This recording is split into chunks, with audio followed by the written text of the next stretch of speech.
Como o Senhor Jesus Cristo disse que nem só de pão viverá o homem, mas de toda palavra que sai da boca de Deus, eu quero deixar aqui uma porção da palavra de Deus que se encontra no livro de Ezequiel, capítulo 37, versículo de número 10, que diz assim: E profetizei, como ele me deu ordem.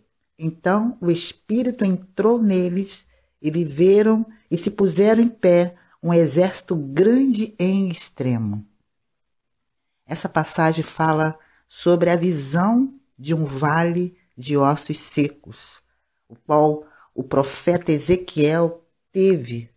E é interessante que essa visão, o Senhor faz com que o profeta, leva o profeta em espírito e coloca ele no meio de um vale que estava cheio de ossos. E quando ele chega neste vale, então, o que ele faz? Ele fica andando, né? O Senhor faz com que ele fique andando ao redor desse vale, cheio de ossos.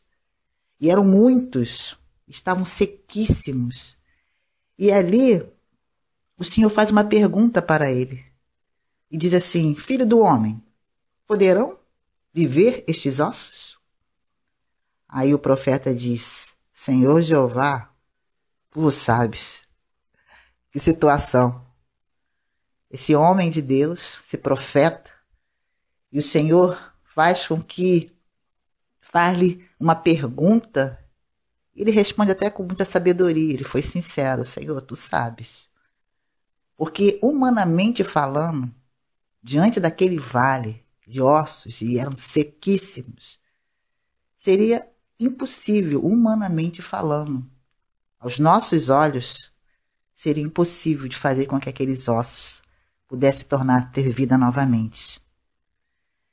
E o Senhor fala para ele profetizar. Aí você vai dizer: missionária Regina, qual é a mensagem? Qual é a lição que nós podemos aprender através dessa experiência que o profeta Ezequiel teve? E transportando, trazendo para os nossos dias. Tem situações que parecem um vale de ossos secos. Ou seja, parece que não tem jeito, não tem saída, não tem solução. Humanamente falando, parece que é impossível de se resolver. Talvez você esteja passando isso no seu relacionamento conjugal. Talvez você esteja passando isso no seu relacionamento com o seu filho. Talvez você esteja passando isso na área profissional. Passando uma crise financeira, algo que parece que está difícil. O negócio está parecendo um vale de ossos secos. As dívidas, situações constrangedoras. Talvez você esteja passando isso no relacionamento. Algo que você viveu e isso tem representado para você um vale de ossos secos. Parece que é intransponível. E Deus faz com que o profeta ande em volta desses ossos sequíssimos, que parecia assim, é o fim, acabou. Acabou. Essa mensagem que os olhos, quando de ver aqueles ossos, dizem assim: não, acabou, isso aí não tem mais jeito não, isso aí é o fim.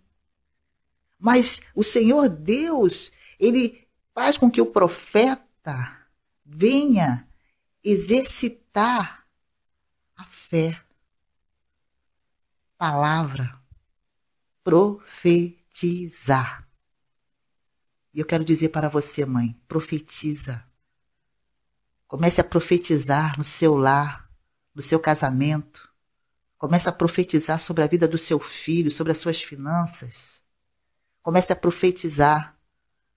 Ou seja, começa a liberar a palavra, porque quando nós falamos, né, traz a existência, Deus faz trazer a existência. Deus se agrada quando nós temos atitude de fé, fala assim: não, esse casamento não vai desmoronar, eu creio, Deus tem poder para restaurar meu casamento, Deus tem poder para mudar essa situação, libertar o meu filho das drogas, libertar a minha filha, Deus tem poder para abrir essa porta de emprego, e começa a profetizar.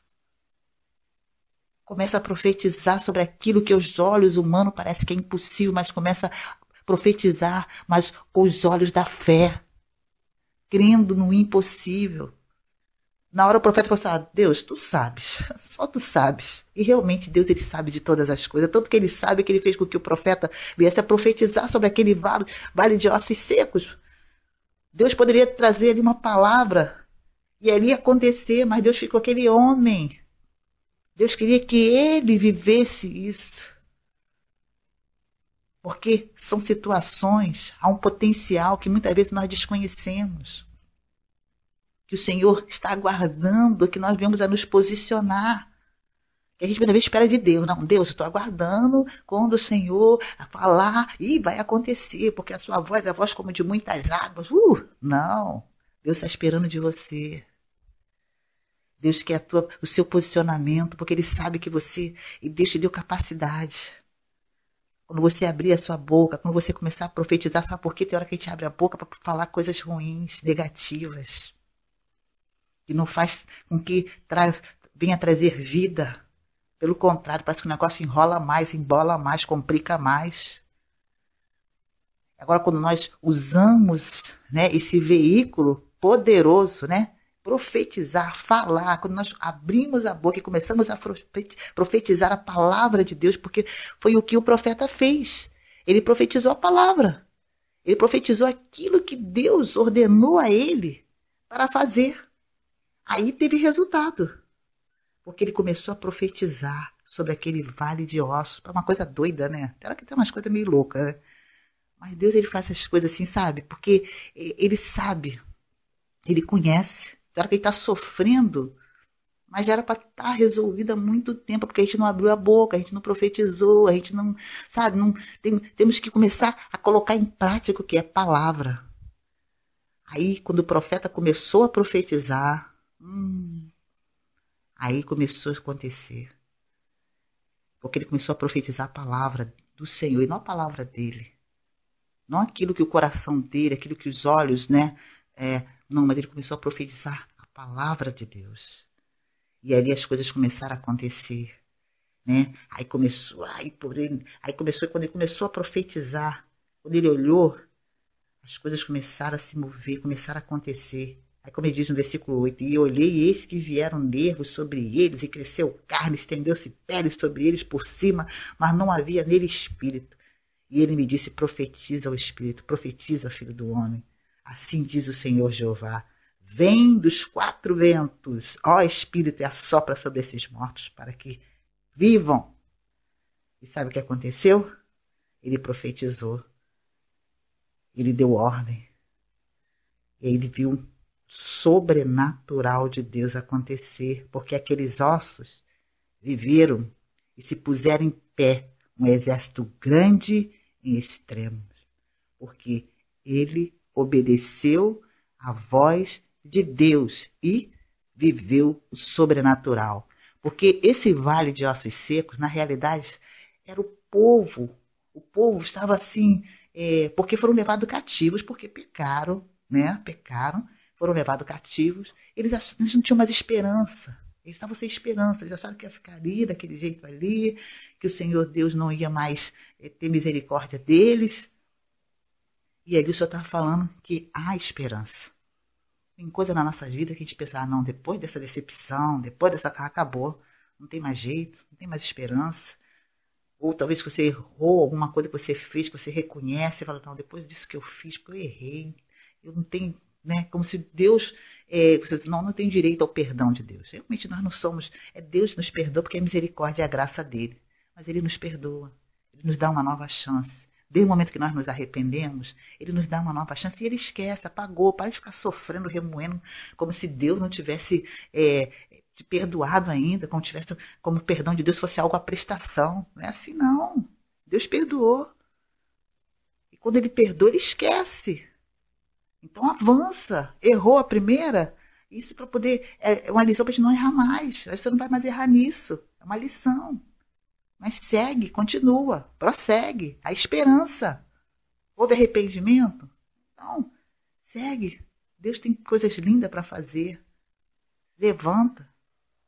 Deus te ama. Deus tem cuidado de ti, da sua família.